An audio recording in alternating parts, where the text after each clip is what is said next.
تو لہٰذا پہلے سوال کا جواب تو یہ ہوا کہ آپ کی بیٹی پر طلاق واقع ہو چکی ہے۔ دوسری بات کہ طلاق کتنی واقع ہوئی ہے، تو اس حوالے سے یہ دیکھ لیجئے، اگر خاوند نے 1 طلاق دی ہے تو 1 طلاق واقع ہوگی، خاوند نے 2 طلاق دی ہیں تو 2 ہوں گی، اگر 3 دی ہے تو 3 ہوں گی۔ خاوند کی طلاق پر یہ منحصر ہے، اس لیے آپ خاوند کے جو الفاظ ہیں وہ لکھ بھیجئے کہ خاوند نے کن الفاظ کے ساتھ طلاق دی ہے۔ اور تیسری چیز کہ اس کی عدت کیا ہوگی، یہ عرض کر دی گئی ہے کہ جب ڈیلیوری ہوگی، بچہ پیدا ہوگا، تو پھر اس عورت کی عدت ختم ہو جائے گی۔ آپ کے تینوں سوالات کے جواب ہم نے عرض کر دیے۔ محمد عظیم صاحب آپ ملتان سے سوال کرتے ہیں، غسل کرنے میں انسان وضو نہ کرے تو کیا اس سے وضو ہو جاتا ہے یا نہیں؟ یعنی ایک بندہ غسل کرتا ہے اور اس میں شروع میں وضو نہیں کرتا، تو غسل کر لینے کے بعد آیا کہ وہ دوبارہ وضو کرے یا نہیں، اور آیا کہ اس شخص کا وضو غسل کے دوران ہو جاتا ہے یا نہیں۔ ہم نے بعض لوگوں سے سنا ہے کہ اس وقت چونکہ جسم پر کپڑے نہیں ہوتے اس لیے وضو صحیح نہیں ہوتا، اس کے بعد کر لینا چاہیے۔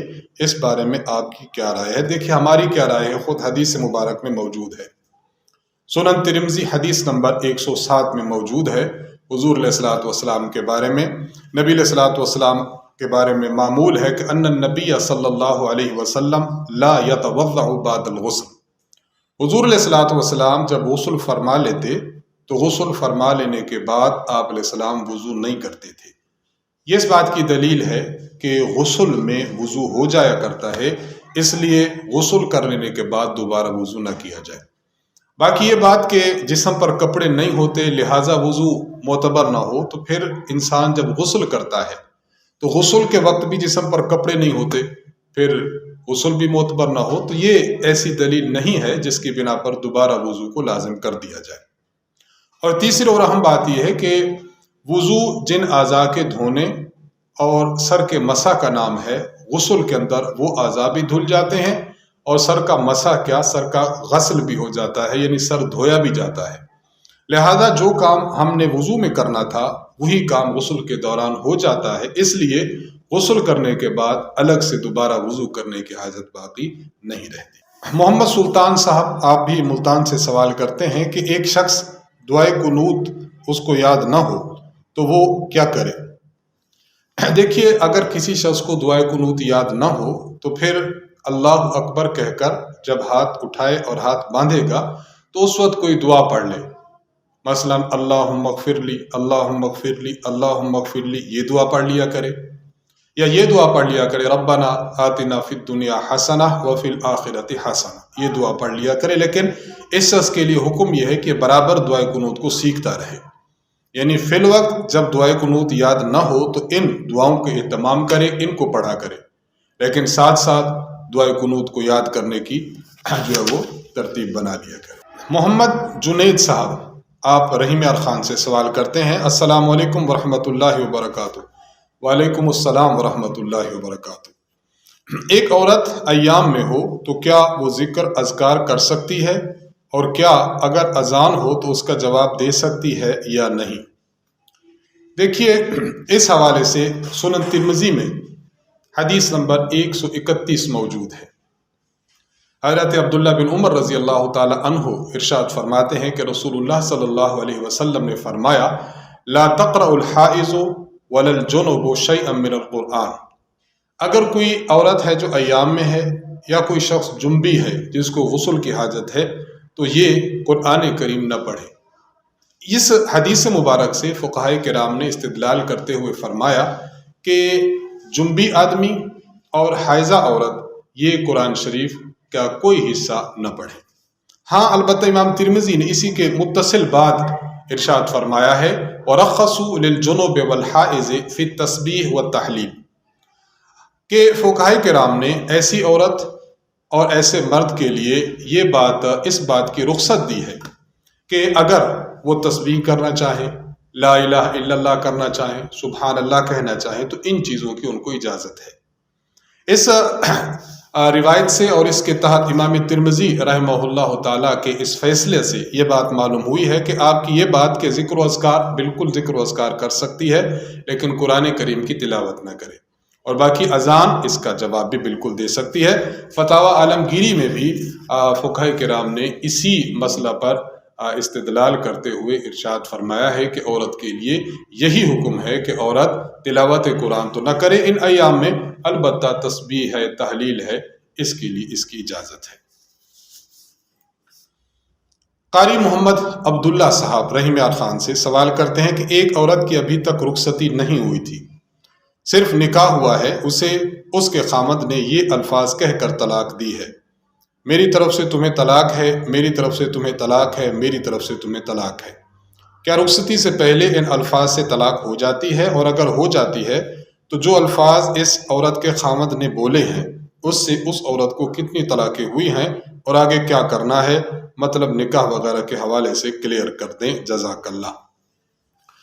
دیکھیے یہاں دو مسئلے الگ الگ ہیں، اور یہ جو بات ہے یہ دوسرے مسئلہ کے متعلق ہے، اس کو پہلے ہم واضح کرتے ہیں پھر اس پر ہم دلیل پیش کرتے ہیں۔ اگر کسی عورت کی رخصتی ہو چکی ہے، خاوند کے پاس چلی گئی ہے، خاوند کے ساتھ زندگی گزار رہی ہے شب و روز، ایسی عورت کو اگر خاوند ان الفاظ سے طلاق دیتا جو آپ نے تحریر کیے ہیں کہ میری طرف سے تمہیں طلاق ہے، میری طرف سے تمہیں طلاق ہے، میری طرف سے تمہیں طلاق ہے، ان الفاظ کہنے سے اس عورت کو 3 طلاق واقع ہو جائے گی اور وہ عورت اپنے خاوند پر حرام ہو جائے گی۔ یہ مسئلہ اس کو کہتے ہیں مدخول بہا عورت کا مسئلہ، یعنی ایسی عورت جس کی رخصتی ہو چکی ہو۔ دوسرا مسئلہ یہ ہے کہ ایسی عورت جس کا صرف نکاح ہوا لیکن اس کی رخصتی نہ ہوئی ہو، جیسا کہ آپ نے ایک صورت تحریر کی ہے، ایسی صورت میں اگر خاوند اپنی بیوی کو انہی الفاظ سے طلاق دیتا ہے کہ میری طرف سے تمہیں طلاق ہے، میری طرف سے تمہیں طلاق ہے، میری طرف سے تمہیں طلاق ہے، اگر ان الفاظ کے ساتھ طلاق دیتا ہے، اب اس عورت کو کہتے ہیں غیر مدخول بہا عورت۔ غیر مدخول بہا عورت کا حکم یہ ہے کہ اس کو جب پہلی طلاق پڑتی ہے تو پہلی طلاق سے اس کا نکاح ٹوٹ جاتا ہے، نکاح ختم ہو جاتا ہے، اور اس عورت پر عدت بھی واجب نہیں ہوتی۔ اب جب دوسری مرتبہ کہے گا تو یہ عورت اس کے نکاح میں بھی نہیں اور اس خاوند کی عدت میں بھی نہیں، اس لیے دوسری اور تیسری طلاق نہیں پڑے گی۔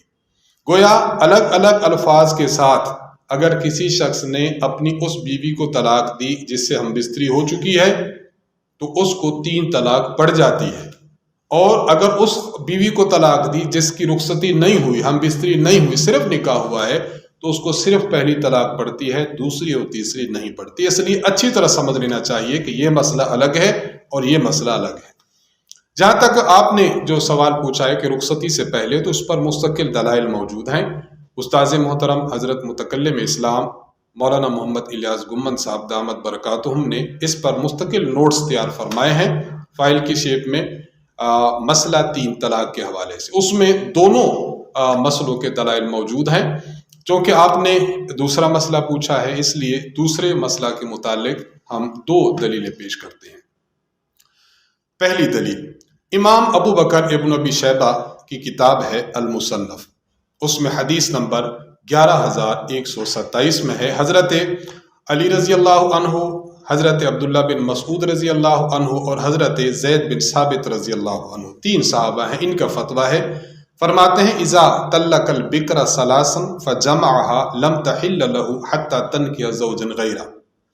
خامد نے اگر اپنی اس بیوی کو طلاق دی کہ جس کے ساتھ ہم بستری نہیں ہوئی، یعنی جس کی رخصتی نہیں ہوئی، اور طلاقیں 3 اکٹھی دیں ایک ہی لفظ کے ساتھ، خامد نے کہا کہ میری طرف سے تمہیں 3 طلاق ہیں، اس صورت میں یہ تینوں صحابہ فرماتے ہیں کہ اس عورت پر تینوں طلاقیں پڑ جائیں گی۔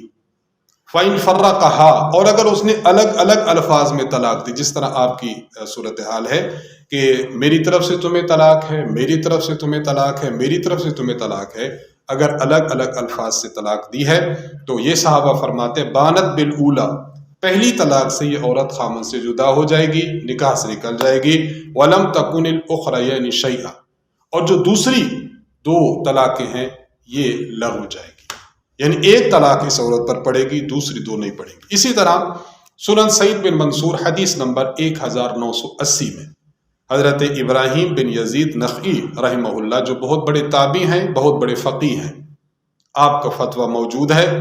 آپ فرماتے ہیں ان اخرجہن جمیعا لم تحل لہ، اگر خامد نے اپنی بیوی کو تینوں طلاقیں اکٹھی دے دی ہے نا ایک لفظ کے ساتھ ایسی عورت کو، تو پھر یہ عورت خامد پر حلال نہیں رہتی۔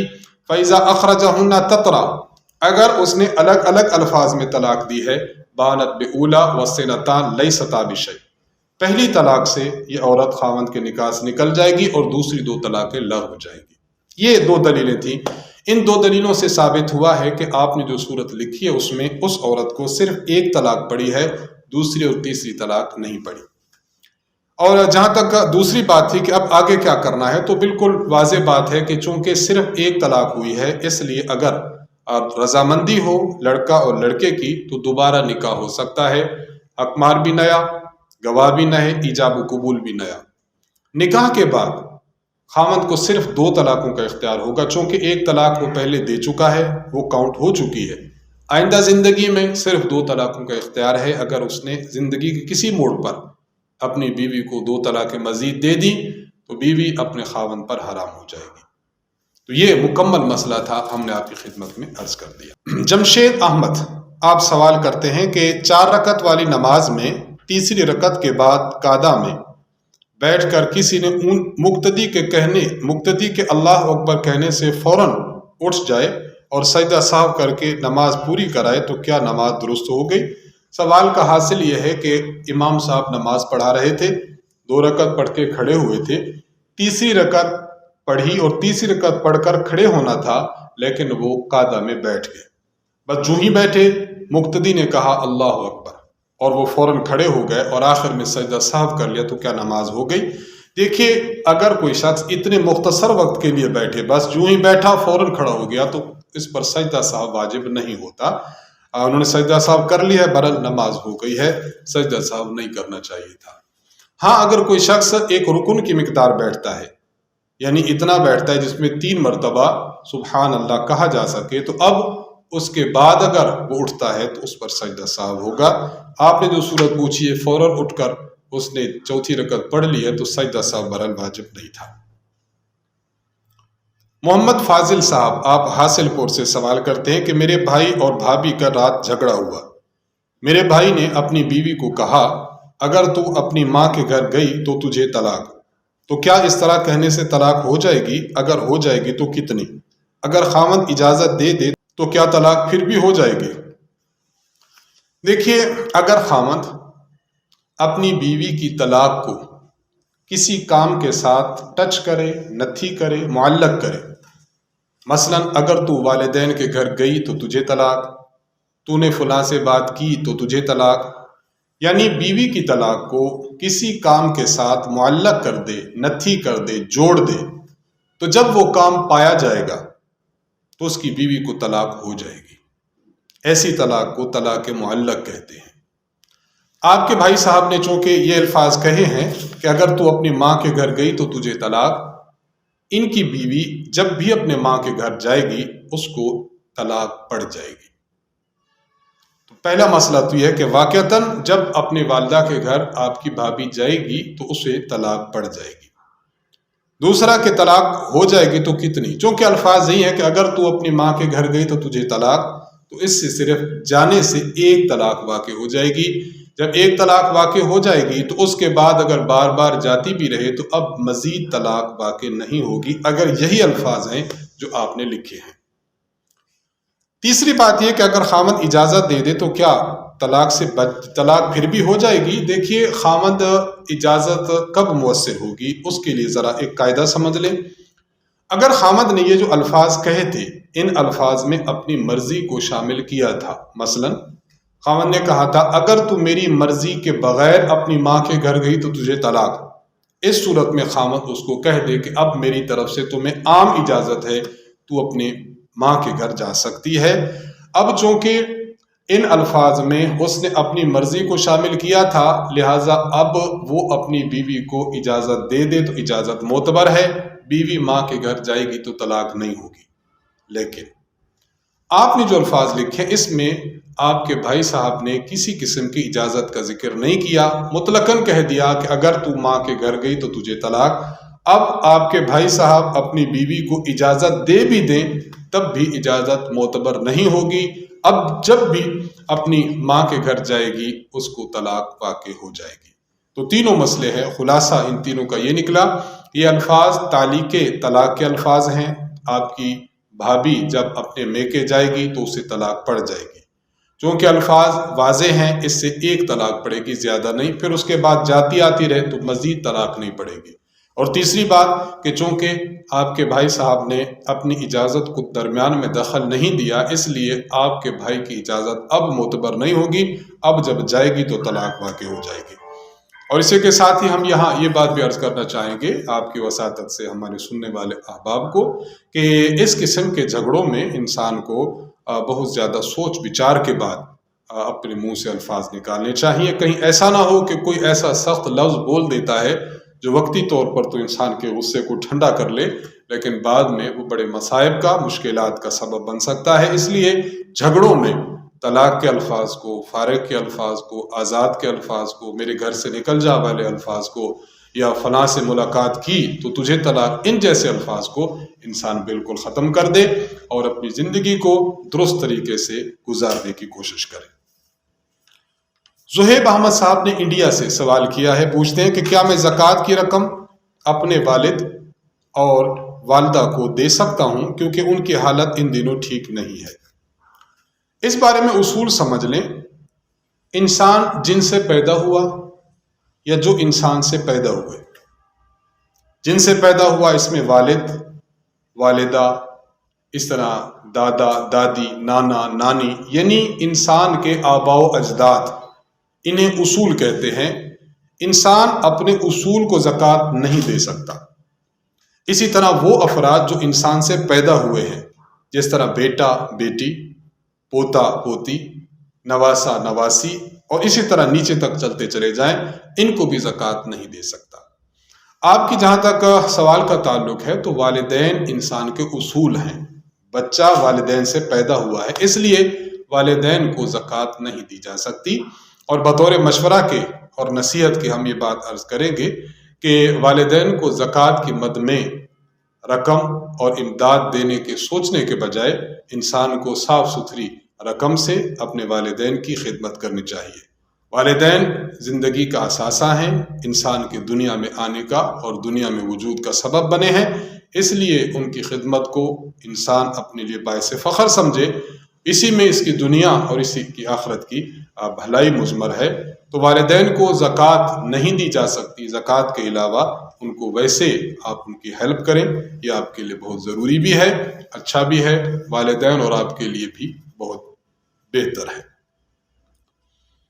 محمد علی صاحب، مفتی صاحب ایک سوال پوچھنا تھا کہ فرض نماز کی تیسری اور چوتھی رکعت میں سورۃ الفاتحہ کے بعد اگر کوئی سورت پڑھ لی جائے تو نماز میں خلل تو نہیں آتا؟ دیکھیے، خلل اس طرح کہ بہرحال سجدہ سہو واجب ہو جائے ایسا تو نہیں ہے، لیکن بہرحال یہ اچھا نہیں ہے، بھول کر پڑھ لیا گیا تو الگ بات ہے، لیکن انسان اس کو خود جان بوجھ کر مت پڑھے۔ ام محمد صاحبہ کراچی سے سوال کرتی ہیں کہ میری شادی کو 10 سال ہوئے ہیں، ابھی جا کر میرے خامد نے میرا حق مہر ادا کیا ہے، اب پچھلے 10 سالوں کی زکوٰۃ کیسے ادا کروں، اور کروں تو اس کا حساب کیسے کروں؟ وہ رقم جو کسی عورت کو مہر کے طور پر ملنی ہوتی ہے ابھی تک ملی نہیں ہے، اس رقم میں اس عورت پر زکوٰۃ واجب نہیں ہے جب تک کہ وہ رقم اس کے قبضہ میں نہیں آ جاتی۔ فقہاء کرام نے اس قسم کے رقوم کے متعلق ایک اصول لکھا ہے، مفصل اصول تو آپ کو کتب میں ملے گا، میں اس کو اجمالاً عرض کر دیتا ہوں۔ 3 قسم کے دین ہوتے ہیں، جسے عام زبان میں ہم ادھار بھی کہہ سکتے ہیں، عام زبان میں قرض بھی کہہ سکتے ہیں۔ ایک ہوتا ہے دین قوی، ایک ہوتا ہے دین متوسط، ایک ہوتا ہے دین ضعیف۔ آپ کے جو مہر کی رقم ہے یہ دین ضعیف ہے۔ دین ضعیف کا حکم یہ ہے کہ جب آپ کے قبضہ میں آ جائے گا آپ پر زکوٰۃ اس وقت سے لاگو ہوگی، کیونکہ یہ 10 سال پہلے آپ کے قبضہ میں نہیں ہے اور 10 سال کے بعد آیا ہے، اس لیے زکوٰۃ کی سٹارٹنگ ابھی سے ہوگی جب سے آپ کے قبضہ میں آیا ہے۔ پچھلے جو 10 سال گزر چکے ہیں ان میں آپ پر زکوٰۃ واجب نہیں ہے، ان کی زکوٰۃ ادا نہیں کرنی۔ محمد طاہر صاحب سرگودا سے سوال کرتے ہیں کہ وطر کی نماز میں اگر کوئی شخص پہلا قاعدہ بھول جائے تو اسے کیا کرنا چاہیے؟ اب واپس آ کر قاعدہ کرے یا کیا کرے؟ اگر کوئی شخص پہلا قاعدہ بھول گیا، کھڑا ہو گیا، تو اب دوبارہ واپس نہ آئے، بس تیسری رکعت مکمل کرے، تیسری رکعت مکمل کر کے آخر میں سجدہ سہو کر لے تو اس کے وطر درست ہو جائیں گے۔ محمد زبیر احمد صاحب اکاڑا سے سوال کرتے ہیں، مفتی صاحب ایک شخص نے مجھ سے سوال کیا کہ آپ تو 5 نمازوں میں رفع دین نہیں کرتے لیکن وطر میں رفع دین کرتے ہو، وطروں کی رفع دین کیوں کرتے ہو؟ دیکھیے، اس حوالے سے میں 2-3 باتیں عرض کرنا چاہوں گا۔ پہلی بات تو یہ کہ ہم احناف عام 5 گازہ نمازوں میں، 5 وقت کی عام نمازوں میں رفع دین نہیں کرتے۔ ان کے دلائل عام احادیث مبارکہ ہیں جن کو ہمارے استاذ محترم حضرت متکلم اسلام مولانا محمد الیاس بھمن صاحب دامت برکاتہم نے اپنے ویڈیو درس میں بھی بیان فرما دیا اور مستقل اس پر ایک فائل بھی مرتب کی ہے جس کا نام ہے ترک رفع دین۔ تو ترک رفع دین میں جو دلائل موجود ہیں یہ اس بات کی دلیل ہے کہ عام نمازوں میں ہم نے رفع دین نہیں کرنی، صرف شروع نماز میں رفع دین کرنا ہے۔